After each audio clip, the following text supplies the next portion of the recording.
Investiture of the Gods, Chapter 100. The final chapters of the text, and they are dense. They detail the immediate aftermath of the victory. And we're not just watching a king take a throne. We're watching the simultaneous construction of a new cosmic administration. A heavenly civil service. Exactly. Yeah. And at the same time, the entire foundation of the Zhou dynasty's kingdom on Earth, both above and below, right? We'll see the two main instruments of power here. The sacred Fengshen platform for managing heaven. And the golden hall for structuring Earth. Okay, so let's start with the hard reset, justice. Xia's very first act as, the New Order's administrator is a purge, and it is swift. It has to be. The first order of business is dealing with the most famously wicked men of the fallen Shang regime. The treacherous officials, Fei Lian and Eli. They're executed immediately at the encampment gates. It's the necessary earthly closure. But as we've seen throughout this text, earthly justice is only half the story. Right. The victory is worthless unless it's cosmically sanctioned. Exactly.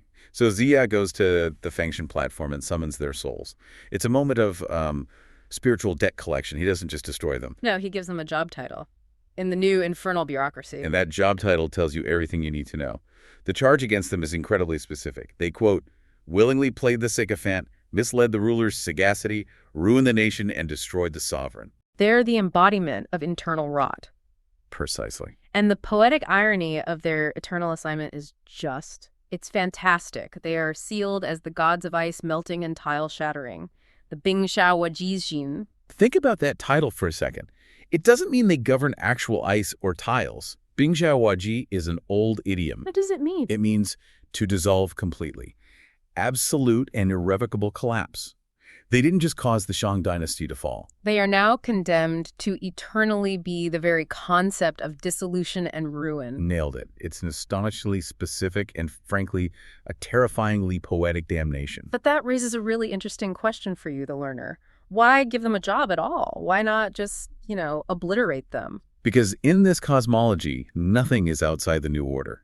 If the Zhou victory really did establish the correct alignment of the universe, then even the most wicked and destructive events, the treason, the corruption, all of it has to be integrated into the divine plan. It's all part of the great calamity cycle, the Jiyon. Exactly. Even the traitors must serve the system they fought against. They're commanded to keep strictly to their new rules, KCUKZ. They're basically necessary evil spirits, ensuring that ruin itself stays managed and constrained within the boundaries of the divine civil service. Xia is showing that the new Zhou mandate controls not only good fortune, but also inevitable misfortune. With that dark bit of justice settled, Xia shifts the energy. He does.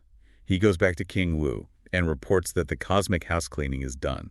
The sealing of all of the gods' loyalists, enemies, the wicked, everyone is finished. All according to the ultimate decree of the highest primordial one, so heaven is now stable. And that stability is functional, not just symbolic. Okay, so what exactly does this new huge cohort of deities do for the king? Are they just decoration? Oh, not at all. Their function is entirely state-focused. First, they fulfill a spiritual defense role. They are there to, quote, guard the nation and protecting the people. They're literally the supernatural defense force of the Zhou. And their second function is what really ties heaven and earth together, isn't it? Yes, and this is where the real political power of the Pantheon lies. They manage the essentials of survival. They're given authority over favorable weather. Which means good harvests, agriculture. Right, and they administer control over fortune and calamity. Good harvests, national luck, avoiding disaster, all of that now flows through a bureaucracy that is loyal to King Wu. So the supernatural realm is now fully supportive and functional for the new dynasty. A phenomenal spiritual foundation. But of course, Xia is never done. He immediately pivots from the cosmic to the tangible. The war is over, the gods are sealed, but the ministers and soldiers on Earth are still waiting. They're waiting to get paid. So he tells King Wu the next most urgent priority is dividing the land and establishing the feudal lords. Fen Mao Lai too. This is that critical shift from a military power structure to a political one. Absolutely. They have to pay their debts and create a system of governance. And he identifies three key categories for rewards. The first two are obvious: the officials and meritorious ministers. And the disciples from the mountain caves who came down to fight. But the third category, that's the strategic masterstroke, the one that makes the Zhou claim legitimate beyond just conquest. What is it? Rewarding the descendants of the ancient 3 sovereigns and 5 emperors. Wait, why go so far back? Isn't rewarding the living ministers enough? They just won the whole war. Why honor figures who predate the dynasty they just overthrew? Because that's the difference between temporary political power and lasting cultural legitimacy. By reaching back and honoring the ultimate foundational figures, the inventors of fire, agriculture, civilization itself, the Zhou are saying, we're not just replacing the Shang. They're reconnecting with the purest origins of civilization. Exactly. This act, the Chongdabaogongzi, declares that the Zhou skate is the legitimate cultural successor to everything that was ever good in the past. It's a brilliant long-term play for legitimacy. And King Wu, I imagine, would have been all for this. Oh, absolutely. He agrees enthusiastically. The foundational rules are set. But here's the twist. Before the golden books of titles can even be read out, we get this dramatic moment of refusal. Yes. The ultimate rejection of everything Ziya and King Wu are trying to build. The spiritual warriors who were key to the victory Li Jing, Yang Jian, Niza, and 4 others, they step forward. And they resign. They look at all the wealth and titles about to be handed out, and they refuse. Their reasoning is so striking. They say they are Mountain Valley people, and that red dust, wealth, fame, and titles are not what we are willing to accept. They see this world, even Victoria's New World, as just a distraction. They have to obey their master's mandates and go back to the mountains to pursue their own destiny. King Wu is profoundly moved by this, isn't he? He recognizes their true power. He calls it the strength to turn heaven and earth, the Xuan Qinsuan Kunjili. He knows they're capable of world-altering deeds. He begs them to stay, to share the peace, and help stabilize the realm they just fought for. But they insist. So King Wu, who realizes he can't actually command these beings, he calls them celestial immortals from outside the square, decides to give them the grandest farewell imaginable. And the details of the ceremony really underline that difference in status. It's held in the southern suburbs, the Nanjiao, a place usually reserved for ceremonies honoring heaven itself. There's a 9-dragon decorated feast. A display of respect normally given only to the highest dignitaries. And King Wu insists they drink until he literally forgets they're leaving, just trying to prolong the moment. Okay, let's dig into the crucial philosophical nugget here, because this defines their whole choice. Ziya just spent decades sealing thousands of souls into a rigid, restricted heavenly bureaucracy. Right. And these 7 heroes, Li Jing, Jinza, Muzan, Neza, Yangxian, Weihu, and Lei Zhenzi, they achieve something fundamentally superior. The text's concluding poem confirms it. They achieved sainthood in their physical bodies. Ru Shen Sheng Sheng. What does that actually mean in practical terms compared to being one of those sealed gods? A sealed god, like our gods of ice melting, or even the gods of weather, has a job. They have a mandate, specific authority, and most importantly, specific restrictions and duties. They're part of the divine civil service. But Ru Shen Shen Shen. Sainthood in the physical body means they escaped the cycle of reincarnation and attained immortality without being subjected to that bureaucracy. They chose unrestricted, eternal freedom. Over a powerful but shackled divine career path. Exactly. They are unbound by the very system they helped create. They left the earth behind, not for a heavenly job, but for true, unfettered existence. It's the ultimate statement of spiritual independence. So with the immortals gone, the focus has to return to the concrete, lasting structure that Ziya promised. The foundation for the next 1,000 years of Chinese history. Ziya and the Duke of Zhou, that's King Wu's brother, they get to work drafting the official rules of governance. This is the moment they turn meritocracy into a fixed aristocracy. But before anyone living is rewarded, they finalize the mandate of heaven by elevating the dead. It's crucial. They posthumously grant the highest title, Son of Heaven, or Emperor, Tianzi, to the Zhou ancestors, Tai Wang, Wang Ji, and Wen Wang. Why do that first? By naming their ancestors as emperors, they legitimize King Wu's own lineage as the divine rulers before any vassal gets a piece of land. It puts the Zhou family permanently at the top of both the cosmological and political pyramid. Once that divine status is locked in, they move to the system that will define governance for centuries, the 5 ranks of nobility. Yes, this system is introduced right here and becomes the hallmark of the Zhou.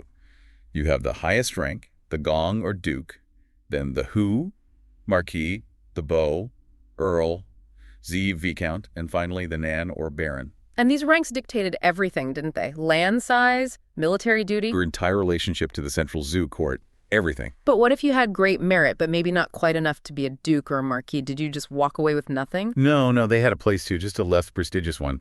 Those whose service didn't quite meet that standard were sealed as attached vassals, or fu young. Minor retainers. Minor retainers, often bound directly to a bigger lord. It ensured that the entire supporting cast of the revolution was integrated into the new structure. And this is the key takeaway for you, the learner. Yeah. That shift from rewarding immediate effort to cementing a perpetual structure. We started with a system based on battlefield merit. And now they transition to a fixed aristocracy based on hereditary land tenure. The names are read aloud by the Duke of Zhou in the Golden Hall. The regulations are confirmed by King Wu. And this is the official creation of the principle that titles are passed down forever, Shishikitu. That move from chaotic fluidity to fixed hereditary rank, that's the true political genius of the Zhou Foundation. And it's the price they pay for stability. And what our sources show us is the blueprint for the entire 800-year Zhou dynasty. And this isn't just about military control. It demanded a complete political and geographical reinvention.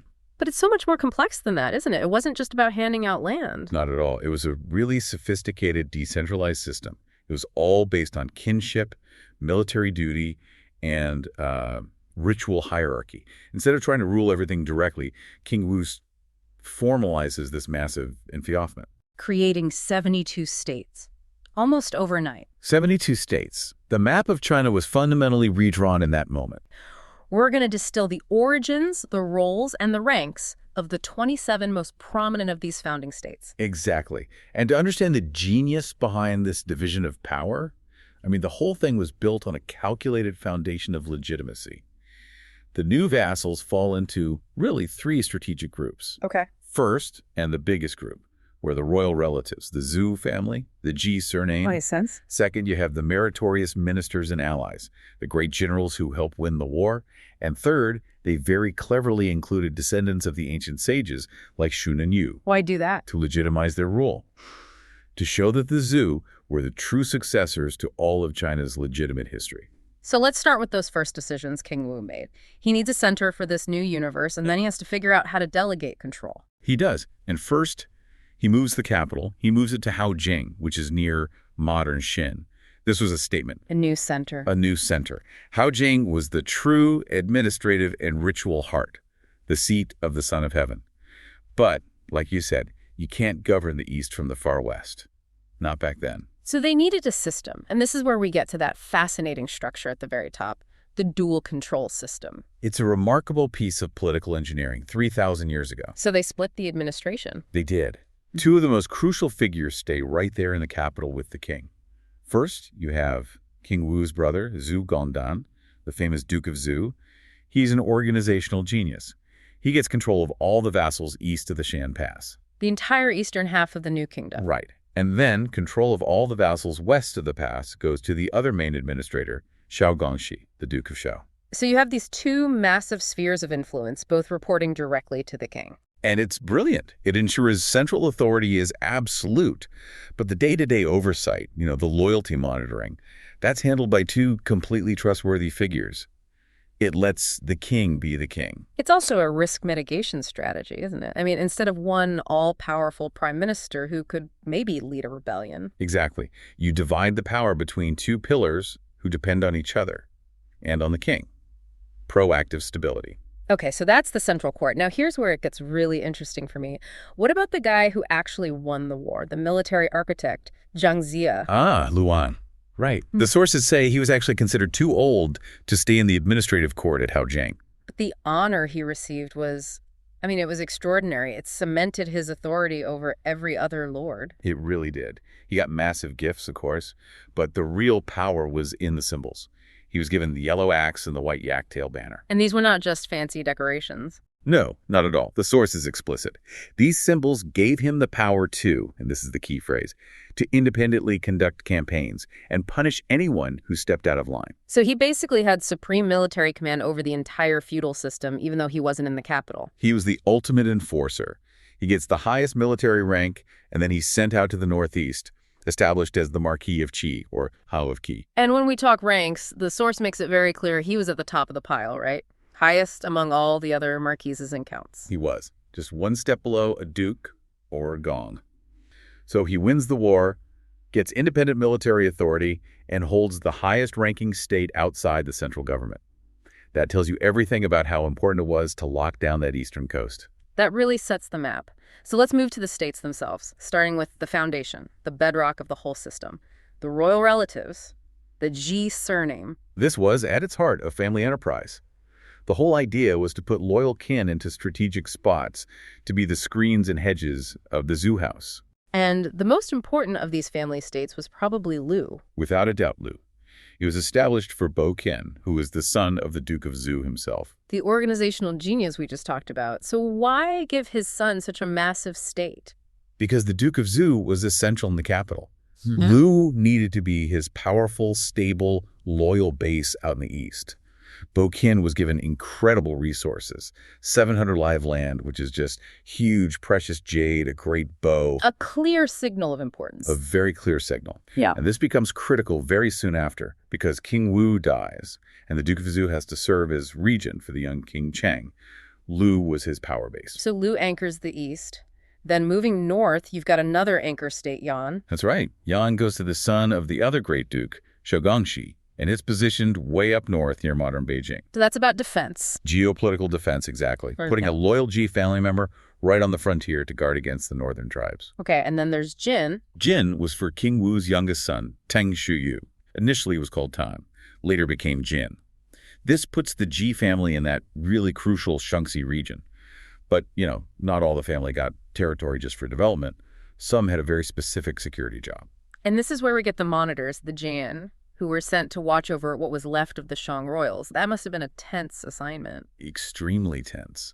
Their job was to keep an eye on Wu Gang, the Shang heir, who was still living near the old Shang capital. So they placed these brothers right in the old Shang heartland to prevent any kind of rebellion. And main examples of these states. You have Guan for Jixuans and Kai for Jishudu. These states, run by the king's own brothers, effectively locked down the whole area. But that puts a lot of power in the hands of those brothers right there on the scene. It does, and that's exactly what backfires later. It leads directly to the first major crisis of the dynasty, the rebellion of the Three Guards. It shows the inherent risk in the system. It really does. So if family provided the physical security, honoring the past was about providing political legitimacy. This is, I think, a key insight into how the Zhou justified their rule. Absolutely. They knew they couldn't just say, we have the mandate of heaven now. They had to show it. They had to demonstrate continuity with past legitimate dynasties. And the best example of this is the state of Song. Which was for Weiziqi, who was the elder half-brother of the wicked last Shang king. Exactly. Weiziqi was seen as the good one. He'd actually defected to the Zhou before the final battle. So King Wu rewards him with the highest possible rank, duke or gong. And his job. His explicit mission was to continue the ancestral sacrifices for the former Shang dynasty. It was an act of incredible magnanimity, and it gave the Zhou huge moral authority. And this pattern of honoring history goes back even further into legend. It does. You have the state of Chen, established for the descendants of the legendary Emperor Shun. And then you have Qi, with a different character, established for a descendant of Yu the Great, the founder of the Shi dynasty. So they're honoring Xia, Shang, and the sages. By doing that, they basically position themselves as the rightful heir to the entire sweep of Chinese civilization up to that point. It's a masterclass in political legitimacy. Okay, let's shift focus from the Ji family and the sages to the other key players, the allies, the ministers, the non-Zhou surnames who earned their spot on the map. Right, and this is where you see that early tension between, merit versus kinship. For instance, the state of Qin. Qin was established for Bai Yi. His family, the Ying surname, had a history of service, and they were rewarded with the rank of Count or Beau, a solid reward for merit and loyalty. But then you look at a state like Chu, and the story gets way more complicated. Chu is fascinating. The sources are clear that their founder served as a tutor to both King Wen and King Wu. So they were trusted, high-level advisors. They helped shape the Zhou leadership. Service of the absolute highest order. But despite that, they're given one of the lowest ranks, Viscount, or Z, and they're stuck way down in the uncivilized Jingmen territory in the south. So why? Why the snub? And that's the aha moment. It shows the limits of merit when it runs up against the power of the Ji kinship network and, frankly, cultural prejudice. Zhou is seen as an outsider from the south. They were rewarded, yes, but they were marginalized. And that marginalization of Zhou, this future superpower. It becomes one of the great strategic blunders of the early Zhou. It creates a powerful, resentful state on their southern border. It really sets the stage for centuries of conflict. Now, speaking of outsiders, probably the most surprising case in this whole list is the unwilling vassal. This is an amazing story. It's almost like an international diplomatic incident right at the founding. You're talking about Jizi and the founding of Joseon, or Korea. Exactly. Jizi was a respected Shang minister who, out of pure loyalty to his fallen dynasty, refused to serve the Zhou. And King Wu could have just, executed him. He could have. But instead, he showed this incredible respect for Jizi's integrity. He didn't force him to submit. Instead, he grants him the land of Liudong, and Jizi goes on to establish a state that becomes the ancestor of Joseon. It just speaks volumes about the Zhu's sophisticated approach. King Wu gives him the Hongfan Juqiao, which is basically the Zhou political constitution, and then just lets him go. Yeah. It was about securing a comprehensive peace, not just conquest. So we hit the big ones, Lu, Qi, Yan, Jin, but we have to remember the sources list 72 in total. States like Wu, Yu, Zhu, they were all part of this vast network. A massive undertaking. And the next step was actually making it all work. Which brings us back to Jingangzia, heading off to his new domain in Qi. And his very first act when he gets there isn't about building walls or raising an army. No, it's about honoring an old personal debt. It's a wonderful detail. He sends an envoy all the way back to the old Shang capital. With 1,000 caddies of gold, brocade, and silk for a man named Song Yiren, who was his patron back when he was, just a nobody. And he finds out that Song Yiren and his wife had passed away. They had. But their son was managing the family affairs well. It just shows he has character. Yeah. The sense of honor was real. And that integrity seems to translate directly into his governance. It does. The source says that within not 5 months, the state of Qi was greatly governed. His effective rule and his military prestige just instantly secured that entire northeastern flank for the Zhou. So if we pull back and look at the whole 800-year sweep of the Zhou, the source really credits two key figures for its foundation, doesn't it? It summarizes the legacy perfectly. It says the whole thing was secured by the combined efforts of Taigong, that's Jiangxia for the military conquest, and Zhugong, the Duke of Zhou, for the political stabilization and administration that came after. The warrior and the administrator? In tandem, they created a political machine that was stable enough to last for centuries.